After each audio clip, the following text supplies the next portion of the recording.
So of course, mathematics is very universal language, but at the same time, I sometimes feel that this universe is something bigger than mathematics because, for example, there's this question of dimensions, physical dimensions, and length and time duration and mass. These are different dimensions, but mathematically speaking, they are all real numbers, and so if you operate between these quantities, it's just a mapping from a real number to a real number mathematically.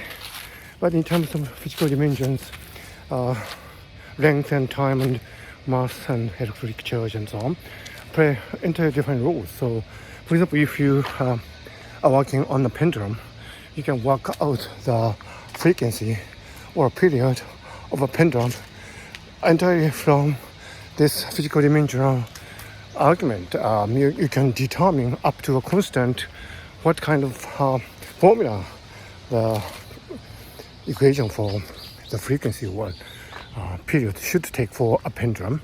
So that is a really interesting aspect of the physical universe that we live in. And from a mathematical point of view, physical dimensions are kind of dirty, aren't they? Because they are real numbers. It's just an operation between real numbers.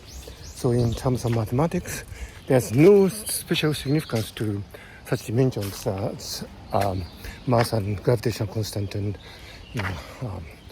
time and length. But from physical point of view, there are indeed different dimensions. So that is, I think, a big difference between mathematics and physics. And physics is probably dirtier, but probably more profound than mathematics. With a thought, I keep my morning on.